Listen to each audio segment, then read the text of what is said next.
형 바빠? 잠깐 이야기 좀 할 수 있을까? 어떻게 됐어? 서준이는 좀 어때? 다행히 한 곱이 넘겼어. 방금 병실로 옮겼고 지금은 자고 있네. 진짜 너무 다행이네.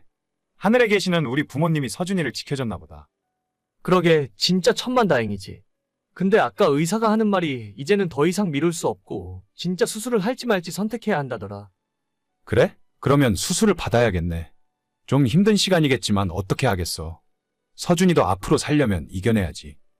그래서 말인데 형, 내가 정말 염치 없는 부탁 하나만 할게. 왜 무슨 일 있어? 우리 부부가 사실 작년부터 서준이 병원 따라다니고 이래저래 치료비 대느라고 돈도 제대로 못 벌고 그동안 모아놓은 돈도 거의 다 써버렸어. 집주인한테 얘기해서 전세금도 빼고 월세로 돌렸는데 그래도 수술비가 모자라. 알지. 너네 집 사정은 내가 알지. 그래서 얼마가 필요한데? 그동안 밀린 병원비도 좀 있고 새로 수술비까지 하려면 최소한 4천은 더 있어야 할 것 같아. 4천, 나도 마음 같아서는 진짜 빌려주고 싶은데. 너도 알잖냐. 우리 집안 돈 관리는 전부 네 형수가 하는 거. 얼마 전에 내가 갖고 있던 비상금까지 다 털어서 줬는데 그렇게 큰 돈은 당장 마련하긴 힘들 것 같다. 알지. 내가 형 비상금 통장까지 받아놓고 한 푼 갚지도 못했는데 이런 말까지 하는 내가 염치 없고 형 얼굴 보기가 민망하다. 그런 건 신경 쓰지 마. 돌려받자고 빌려준 건 아니니까. 나도 정말 마음 같아서는 서준이를 위해서 필요한 돈은 싹 다 빌려주고 싶어.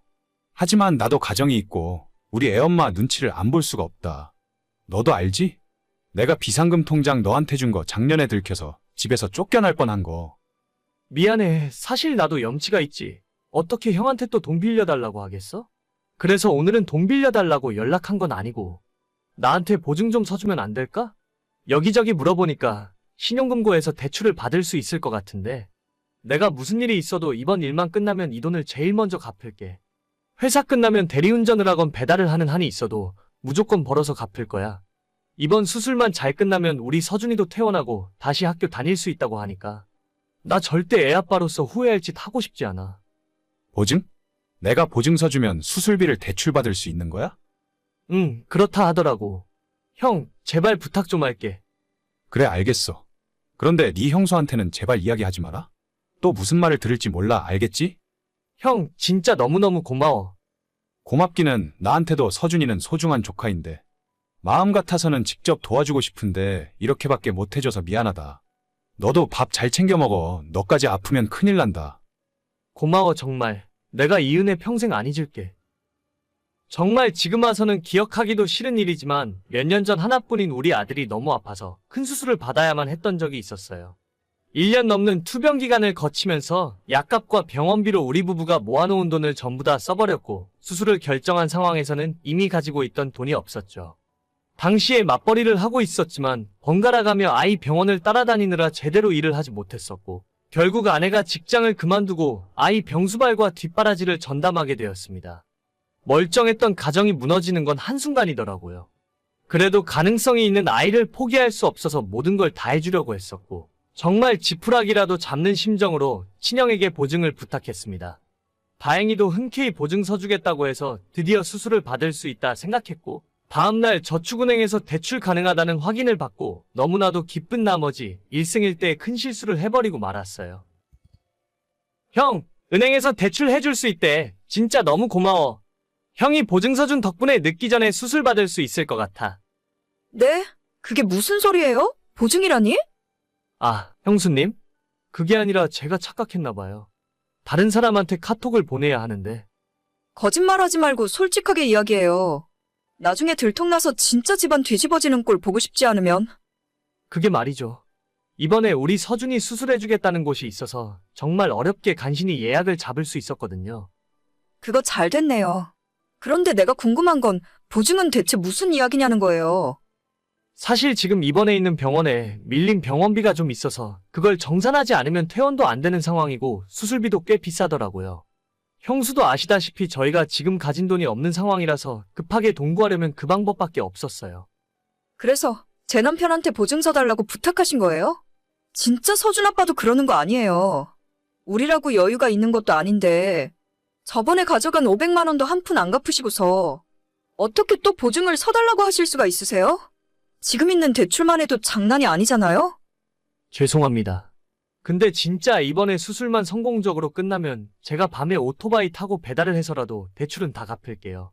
절대 형이랑 형수한테 피해가는 일 없게 하겠습니다. 안 돼요. 내가 서준이 생각하면 딱해서 도와주고 싶긴 한데 우리도 집 대출 갚을 거 남아있고 자동차 할부도 갚아야 하고 내 코가 석자라니까요? 진짜 우리 식구 이혼하고 뿔뿔이 흩어지는 걸 보고 싶으면 맘대로 해봐요. 알겠습니다. 보증 이야기는 없던 걸로 하겠습니다. 형수의 단호한 말에 어쩔 수 없이 포기할 수밖에 없었죠. 정말 다행히도 장인 장모님이 사시던 집을 담보로 대출을 받아서 돈을 마련해 주셨고 우리 아들 수술도 성공적으로 받을 수 있었어요. 초등학교 다니고 있던 아들은 지금 중학교를 다니고 있고 다시 새 삶을 얻은 것처럼 하루하루 감사한 마음뿐입니다. 사실 입장 바꿔 생각해보면 그 당시에 형은 정말 최선을 다했다고 생각해요.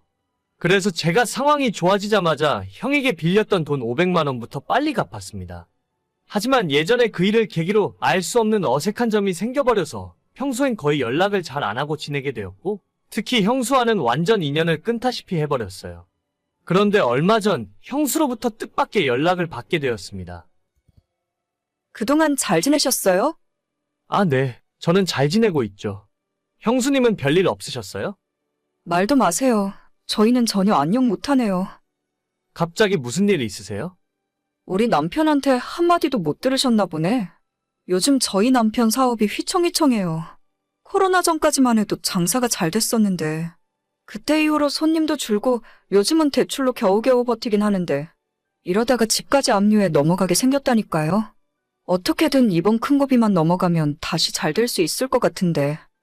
아, 네. 잘 해결되길 바랄게요. 서방님, 지금 하신 말씀 진심이세요? 네? 저희가 잘 되길 바란다는 말이 진심이냐고요. 네, 물론이죠. 잘 되셨으면 좋겠네요. 그러면 저희 부탁 하나만 들어주세요.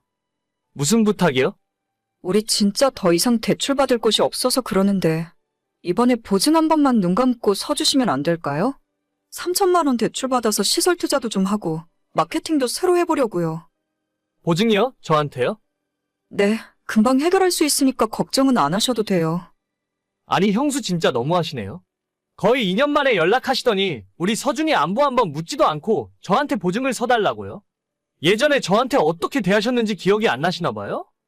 서준이 수술받고 건강해졌다는 말은 귀가 닳도록 들었어요. 어차피 그때는 우리 상황이 안 좋아서 어쩔 수 없었던 건데 지난 일은 지난 일이고 가족끼리 너무 서운해하지 말아요. 죄송한 말씀이지만 저도 형수 덕분에 가려야 하는 사람이 누군지 확실하게 알게 됐어요. 우리 회사 동료들도 제 소식 듣고 1,000만 원 모금해서 주셨거든요. 그런데 저는 형한테 500 빌린 일로 형수한테 그런 이야기까지 들었으니 때로는 가족보다 남이 더 나을 때도 있더라고요. 가려야 하는 사람이요? 그거 지금 내 이야기예요. 저는 누구라고 이야기한 적 없어요. 와, 서준 아빠 그렇게 안 봤는데 진짜 속이 너무 좁다. 언제적 일인데 그걸 아직까지 마음에 담아두고 있어요? 어차피 돈 마련해서 수술 잘 됐으면 끝난 일이잖아요? 뭐 결과적으로 보자면 그렇긴 하죠. 그러니까 나한테 갖고 있는 화도 풀어버려요. 아니에요. 저는 형수한테 화난 건 없어요. 화 안 났으면 보증 좀 서주세요. 어차피 우리가 벌어서 다 갚을 건데 어려운 일 아니잖아요? 죄송해요. 보증은 진짜 힘들 것 같네요.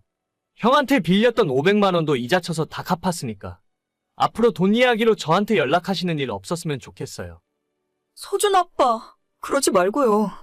한 번만 다시 생각해줘요.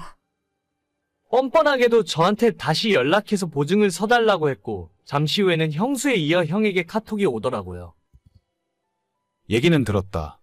우리 와이프가 너한테 보증 서달라고 했다면서? 형한테는 미안한데 보증은 못 서겠다고 했어. 그래, 당연하지. 내가 너한테 정말 면목이 없다. 와이프한테는 내가 따끔하게 이야기했어. 아마 다시는 이런 일 없을 거다. 형 생각하면 보증이 아니라 돈이라도 빌려주고 싶은데 나도 우리 와이프가 형수 이야기만 하면 눈이 뒤집어질 정도로 화를 내니까 내가 보증 서줬다는 거 알면 가만히 있지 않을 거야. 알지, 이해한다. 우리 집 일은 내가 알아서 해결할 수 있으니까 너는 신경 쓸 필요도 없어. 서준이는 잘 지내지? 학교 잘 다니고 요즘은 완전 건강해. 그러면 됐다. 아무튼 오늘 일은 잊어버리고 다신 우리 집사람이 돈 때문에 연락하는 일 없도록 할게. 알겠어. 형도 건강 조심하고 그렇게 형과 어색한 대화를 마치고 나니 그냥 보증을 서줄 걸 그랬나 하는 생각도 조금 들더라고요. 하지만 예전에 그 일 때문에 제 아내는 형수 이야기만 하면 바로 입에서 쌍욕이 튀어나올 정도로 화를 내기 때문에 제가 형한테 보증을 서줬다는 걸 알게 되면 저까지 무사하지 못할 겁니다. 형한테는 미안하지만 앞으로 어떤 금전적인 거래도 안 할 거예요. 오늘의 사연은 여기까지입니다. 구독과 좋아요, 알림 설정은 많은 힘이 됩니다. 다들 행복하시고 좋은 하루 되세요.